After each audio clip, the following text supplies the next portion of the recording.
Je m'appelle Élodie Clouvel, j'ai 28 ans. Je suis vice-championne d'Europe, vice-championne du monde et vice-championne olympique en pentathlon moderne.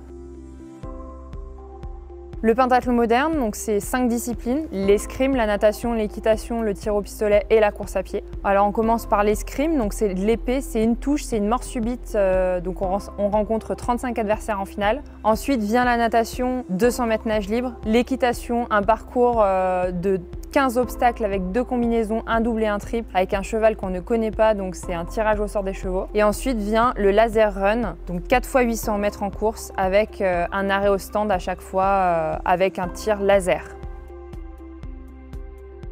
En pentathlon, il faut savoir que j'ai jamais fini, tout peut arriver et même si on se loupe sur une épreuve, on peut rattraper. Et c'est ce à quoi on se prépare pour les compétitions. J'ai la chance d'avoir un préparateur qui s'appelle Jean-Paul Pess et qui me prépare justement pour la compétition. C'est une préparation au quotidien avec lui et ça me permet de gérer toutes mes émotions et de me canaliser en compétition. Le but, c'est de s'entraîner pour arriver en compétition le jour J où il faut être vraiment présent, où finalement on n'a plus qu'à s'exprimer ce qu'on a fait à l'entraînement. Et finalement, la peur, le stress, ça s'enlève complètement et la compétition, je ne l'aborde pas du tout avec de la peur et du stress. Moi, c'est plutôt de l'envie, j'ai envie d'y aller et il faut que je canalise cette envie pour pouvoir vraiment m'exprimer pleinement et être au top le jour de la compétition.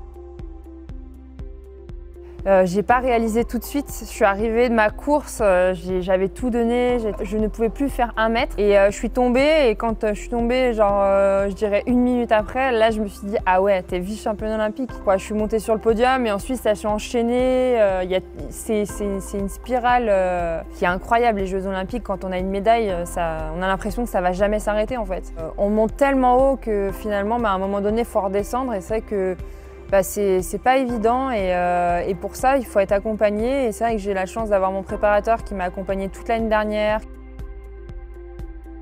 En 2008, après ma non-qualification pour les Jeux Olympiques de Pékin en natation, parce qu'à l'époque j'étais nageuse, je viens de la natation, donc c'était difficile et mon rêve c'était de faire les Jeux. Mon modèle c'était à l'époque Laure Manodou, donc j'avais envie de suivre sa trace aussi. Quand je me suis pas qualifiée pour Pékin, j'avais déjà été recrutée par le pentathlon moderne, donc j'avais un très bon biathlon, ce qu'ils appellent, donc course-natation. Après ma non-qualification pour Pékin, ils m'ont recontacté et ils m'ont dit est-ce que ça t'intéresse de venir à l'INSEP, de voir les installations, de voir comment c'est et de commencer avec nous pour la prochaine Olympiade. Notre préparation, elle est vraiment axée sur les sensations, la recherche des sensations, recréer les sensations en permanence, ce qui permet aussi de travailler mentalement, parce que de sentir en permanence ces sensations, être à l'écoute de son corps, etc., c'est ce qui permet aussi de s'ouvrir mentalement, je dirais, et d'être vraiment alerte sur plein de choses, de se découvrir en fait. C'est une quête personnelle en permanence, finalement, le sport de haut niveau, on apprend chaque jour et c'est ce travail-là qu'on fait avec Jean-Paul.